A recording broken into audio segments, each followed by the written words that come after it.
I'm adding to it all the time. So I mean, I can talk about this stuff forever, but I'll give you a couple of the basic highlights here in terms of what's the main premise, what's the main shift from being a client controller to a relationship builder. And what's on the screen here is probably sums it all up. There's probably 9 or 10 of these shifts, but this is probably the most important one. Probably is the most important. And it's your goal as a salesperson, obviously, is to make sales. That doesn't change, but you can change your intent.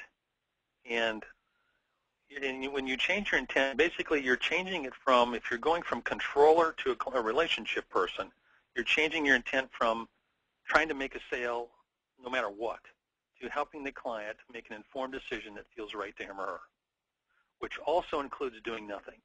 There aren't very many people, I don't really hear of anybody saying that, but to me, I got a lot of reps, a lot of advisors that say that, obviously because they're using my language. Some people have discovered this on their own, but one of the most powerful things you can do is to include doing nothing as an option. And let's say most people I know, even coaches and trainers, can't get to that point of view because they're still hanging on to that control. In other words, you can't give people an option to do nothing if you've got any desire to control them. You really have to let go of total control of the process. Now, I don't mean that you don't sell and you don't promote. I'm as strong a salesperson and promoter as anybody out there. But the big difference is you're always giving the client a way out. You're promising them right up front, and I'll give you language on that in a minute. You're promising them right up front, and you just tell them, I don't want you to ever do anything that doesn't feel right to you. You have my promise of that. Because when you give people that kind of a way out, the door is open wide for them not to have to do anything. Now you can do anything you want. You can promote the heck out of whatever you want to, and you always come back to, okay, John and Mary, obviously I feel strongly about this. I think life insurance is the greatest thing ever invented. But the real important point here is, how do you feel about it? Tell me how you feel. Tell me what you heard out of what I just said. Okay, that's power. And you can see on my slide there, you've got those two things that people want. Two things people want most. They want to talk about what's interest to them. They don't care about what you do, how well you do it, how long you've done it, on and on and on. That's, to me, a huge mistake. I mean, sure, you can give them some basic points for credibility, but you don't want to spend the whole first meeting talking about what you do, and some people do. Some people are taught to do that. I mean, a lot of people are in love with their system out there. That's normal behavior for controlling kind of, big ego-oriented, big intellect people. But if you're a relationship-oriented person, the last thing you want to be doing is talking about yourself. You want to be talking about what your client wants to talk about or what your prospect wants to talk about. And the second thing people absolutely hate is sales pressure. And if anybody's telling you, if you're a relationship-oriented person, and anybody's telling you to push people, it's just not going to work. It's not going to work. It's not who you are. It's incongruent. You're going to make people feel weird. You're going to feel weird. The client's going to feel weird, and they're going to say, let me think about it. Okay? I mean, it's kind of, I was talking to somebody the other day. We were talking about, a lot of times I'm working with people, they'll have a lot of success, and then they'll get analytical about it, and then everything falls apart again. I mean, not literally, but their role will come to a grinding halt because they stopped doing the things that made it work in the first place. In order to really get this, when you get on a roll, you're in a whole different state. You're more open. You're more trusting your instincts. You have a better attitude, and you're more attractive to people. You have better conversations. And then when you go back into your intellect and start analyzing, how did I create all this success? You're now out of the thing that created the success. You've now closed the door on what made it work. Okay, that's a normal process, and that's not a bad thing. And actually, for me, from a coaching standpoint, that's very powerful when people hit the wall like that, because they'll never forget it. It's fun to be able to show them that that's really a brilliant mistake, so to speak. That once you get on a roll and then crash, you'll be able to get on the roll that much quicker.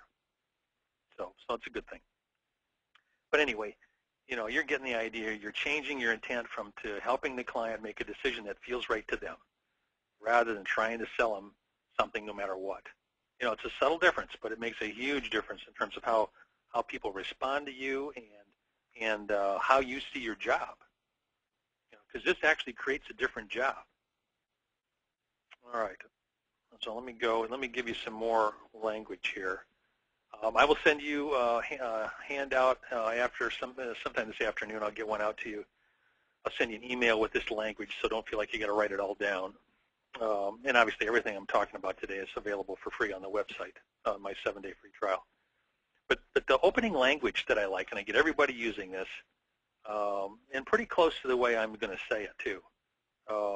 Obviously, people like to modify things by telling I tell people don't modify this too much.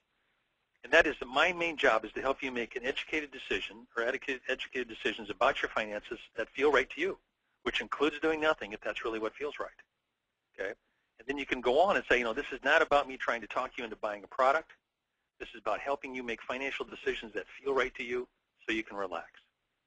And people literally, physically will relax right in front of you in that moment. It's one of the most powerful things you can do. I love to go on and say things like, and this is part of the language I'll send you. It's like, I'll make you a promise, John and Mary, I don't want you to ever do anything that doesn't feel right to you, regardless of how I feel about it. And I feel strongly about some things. But this is your program. You're in control. You get to pick. You get the final say on everything here, including doing nothing. Okay? Does that sound like a fair approach? Absolutely. People are thrilled. And then you want to promote that. And you want to say to people, I'm willing to do this. I'm willing to take this approach and put you in charge. But there's a couple things I want from you, which I think is fair. One is I want you to return my phone calls within 48 hours. And two is I want you to promise me that you'll make a decision on whatever we're talking about. I don't care what the decision is. But let's say if we're going to go through this process, let's make some decisions. Does that sound like a fair approach? Again, you can't control people. Some are still going to find a way not to make a decision. But if you set this up, it's much more likely. People have a tendency to do what they say they're going to do. Again, tendency, not everybody. But if people agree to things in the beginning, they'll tend to do that. And that's what you want in your favor. I mean, that can take you from a 30% closing ratio to a 60% closing ratio. That can double your income just to set your interviews up better, to set up your relationships better with your people so that they're more empowering and that they have a way out. And again, this is all heresy to your, if I had a group of client controllers, they'd be laughing me out of the room, okay? They think I've lost my mind. But here's the interesting part. My average client literally has a 90% closing ratio that's using this approach. And it's not because they're good closers, it's because they're good interviewers. And they're helping people figure out exactly what they want. And if you stop and think about that, if you're really helping the client figure out exactly what they want or discover what that is, if you're teaching them what they need to know to make good decisions, they like you, they like the company, it fits their budget, why wouldn't they buy it? The answer is they buy. They buy like crazy. And that is not the way most of us have been trained to sell at all. This is, again, I spend most of my time talking people out of all the junk they've learned. This is mostly common sense and problem solving. There really isn't a lot of sales skills in my program. I've got a lot because I've learned a lot, and I love to be good at selling and promoting. One of my favorite lines is if you're a true client or if you're a true relationship builder, which I am, I actually care more about the person than I do the sale. And I know a lot of you on the phone feel the same way. If you really could tell the truth, you want a relationship with the client. You want to be friends more than the sale, even though, in some circles, people would say you've lost your mind. And actually, that can become a strength. That can become the reason you can double or triple your income. That's not a fault. For years, I always had people telling me, gee, I wish I could be more aggressive. I wish I could be more pushy. You don't need to be more pushy to make more sales. You need to learn how to interview better so that you can help people discover what they really want to do and figure out what are they going to buy first. I love to tell my clients, my coaching clients, your main job here is to get the first sale. Figure out what people are going to buy first. And then you got the rest of your relationship. You got years to get them to buy the rest. If you can get 9 out of 10 people, and this is probably another thing I should throw out, is that I'm not talking 90% closing ratio of man on the street. There's three key conditions, and that's another webinar that I do. But the 3 key conditions would be chemistry, timing, and money. Chemistry meaning there's a connection between you and the client. You like each other. 2, that timing means that there's a current need for something you're offering. And 3, they got to have money to buy it. So if one of those is missing, you're in trouble. It's not going to happen. So I teach my coaching clients, you don't even call it an open case or an open account. unless those three things are there. You got to have chemistry, timing, and money. And if the chemistry's there and the timing and the money is off, you still keep track of these people because those are going to change. The timing and the money can change. So you're collecting people that you have chemistry with because that's probably the most important piece. If you're a relationship builder, the client controllers don't care that much whether people like them or they like the other person or not. I used to do a lot of work with burnout.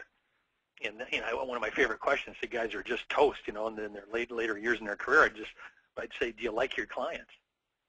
And a lot of times I get answers like, they'd be quiet for a minute, and then they say, some of them,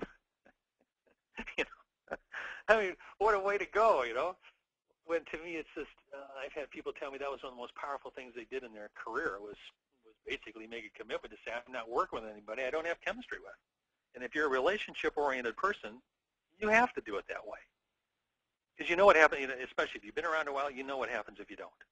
You don't make money on those cases. They become a nightmare. They fall apart. Those people, when they're nagging you for every reason you can, they think they can motivate you by being negative. I mean, I could go on and on.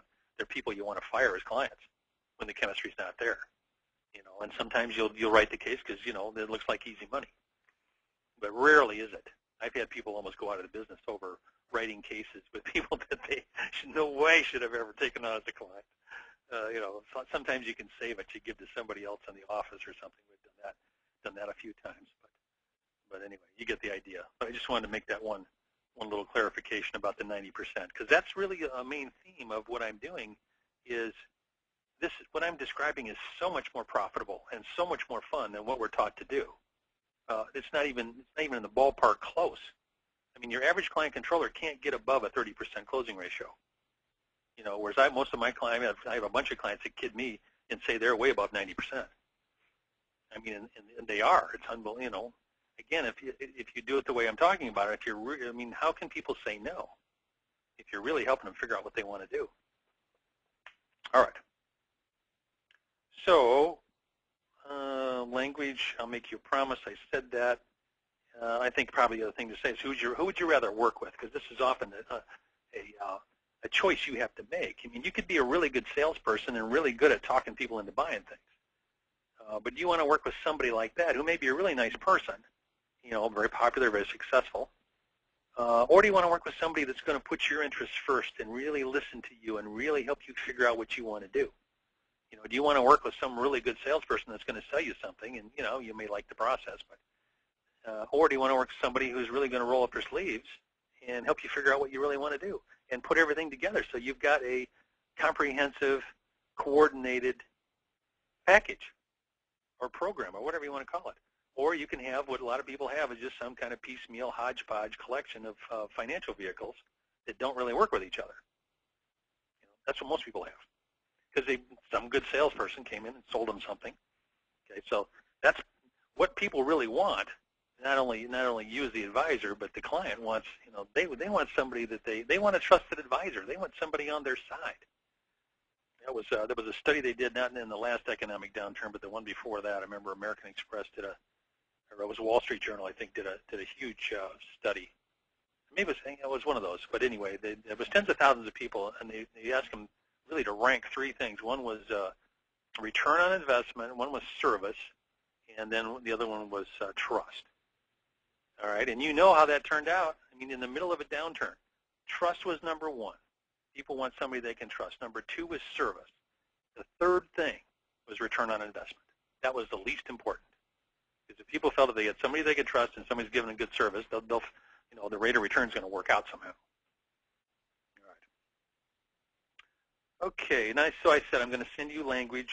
I've had people go out and use this language, like the next day, and just email me back or call me and just say, wow, that was unbelievable. Because that's the thing. You've got to try some of this stuff. You got to go out and try it to see it happen. I was just thinking about that this morning. You can't learn to swim on the beach. You've got to go out and try some things. Because from a coaching standpoint, if I can get somebody to go try something and then they experience that it working, they're never the same, and they'll never go back to what they used to do. That's always my biggest challenge, is to create that experience for people. Those two women I mentioned before have both had that experience. In this last month, they both had interviews that were absolutely unbelievable, and they just said, wow, this is what I want to do for a living. and they made sales in both cases. And they're never the same after that. Once you have that incredible interview that really works, and you created it, you created a work of art for an interview. You want to repeat it. That's the goal here. Is you want to create a business that you love to repeat, that you can't wait to get up and go do. Not one you've got to drag yourself through the day to do, or even prospecting. I mean, you can actually make prospecting fun, which is another program, but that's all on my website. All right. Let me see what the next slide is here. I think I'm going to do I'm going to hit on the teaching interview, because that's an important piece for today. I think that's our next slide. So there we go. Come on, baby. There we are. All right, so the teaching interview. Now, this is probably one of the most powerful things I stumbled across, and other people are using it at this point, which I love. There's a guy named Chet Holmes that wrote a book here a couple years ago called The Sales Machine, I think it is. And I'll tell you about that more in a second. But basically, what happened years ago, I've been coaching for a long time, and I had a guy that was actually very kind of technical background, really good with business owners and businesses, and from a tax standpoint, and a number of other things. Really good at helping people, business owners, save tons of money. But he was having a horrible time prospecting. It was way too analytical, which is, again, that's the biggest reason people can't prospect, is they're too analytical. Because your analytical mind won't let you prospect. It's the most low-risk part of the brain. It hates risk. If you're in analytical mode, you basically can't prospect. So you got to learn how to get out of that. But anyway, I've got one of these guys, brilliant at what he does, but he can't get on the phone. He can't get out and talk to people. And I finally just said to him one day, "Do you like to teach?" And he said, "Well, yeah, absolutely." And I said, "All right, so let's get you out there teaching people." And that's a lot of where this came from. This is probably 20 years ago. Because I saw it work with this guy, and he, somehow he could get on the phone and make appointments to go out and teach business owners how to maximize what they're doing with their money, or our taxes, or whatever it happened to be. And he got appointments, and he went out, and of course people loved him. Once they got out and started talking to him, they realized he was a genius at what he was doing, and they ended up buying things from him.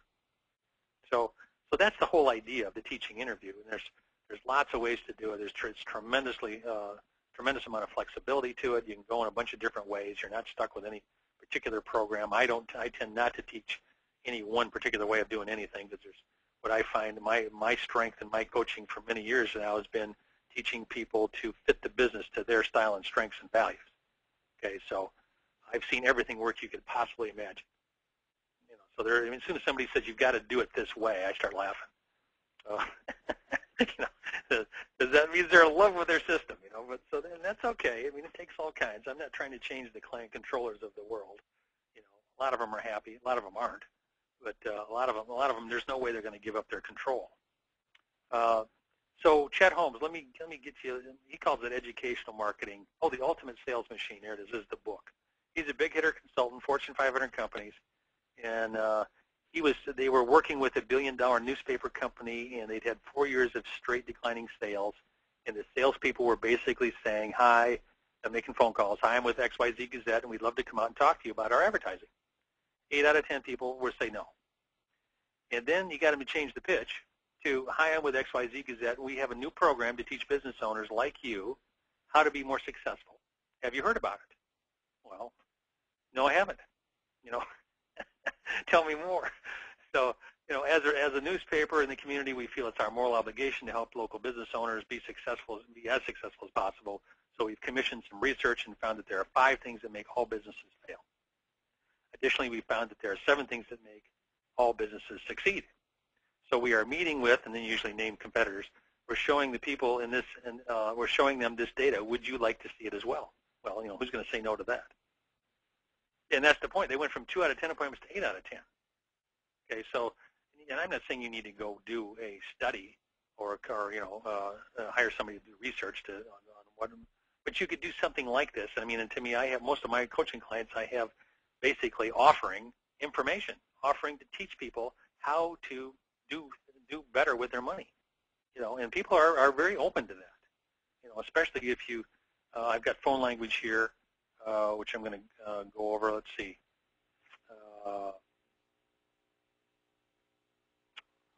Here we go.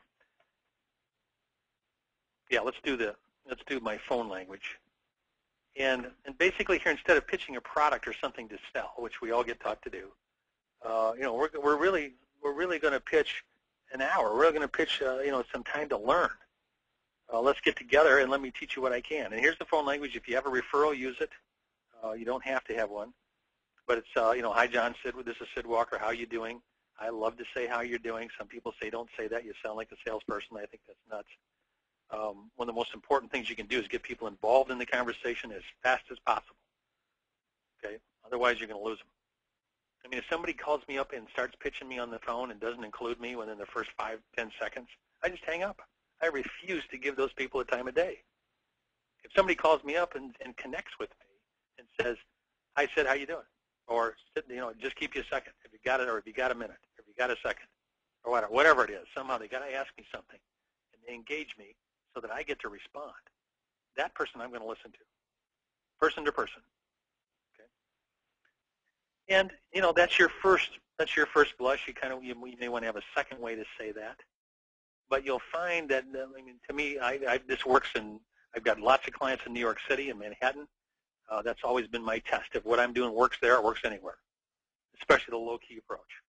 The low-key approach works in Manhattan, folks.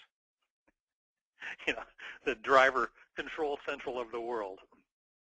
And, that was really, I used to have one of the general agents used to have me come out and speak every couple of years because he just felt people needed to hear my approach to kind of balance out all that other control stuff. And ended up with some many great clients from that area that I still work with today. But that's one of the fun things is when you can go into a fairly aggressive environment and be very low key and be extremely successful. And they love to cold call in New York. It's kind of the king of anonymous there. I mean, I think people cold call more there than any place. And I'm not endorsing cold calling by any means. I think that's the hard way to go. But some people do it, and some people have used this kind of phone language and done really well with it. They would swear by it. So that's the basic phone language. Again, that's on the website. It's in bold on the handout archive. The teaching interview is also there, and let's get into that a little bit, which is really how do you start the meeting. The whole idea of a teaching interview is that you've got a lot of different ways you can go. And let me see. I got another slide on this. Okay, yeah, here we go. You can pick a specific topic. Sometimes people are more comfortable. I'm working with a guy in Montreal right now that wants to have a more specific way, and he's good with taxes and tax savings. That's a very popular one. With business owners, that usually gets their attention, and he's really good at that. So we're not saying don't use any specific topic, but you can pick one, but you still want to go in with a fairly open-ended approach. And one of the first things you want to do when you get there is say, we've got a lot of things we can do today. One of the things I'd like to ask you first is there anything keeping you up at night about your finances? Because what you'll find is a lot of times people want to talk. People are starving to be interviewed by someone who cares. People are starving to be interviewed by someone who will listen. If you just listen, if you ask people questions and listen and care, that will double your income. Because it's just not happening out there. It's just not being done. Everybody's being pitched, and the clients are going to sleep, and then they close the client 25 times or whatever. Some of them buy. I mean, it's terrible. And again, I used to do it. That's what I was taught to do. But to me, there's no. I want to treat people with honor and respect. I want to help people get what they want. I'm dedicated to that, and I'm dedicated to helping anybody else who wants to do it that way. That's what this is all about.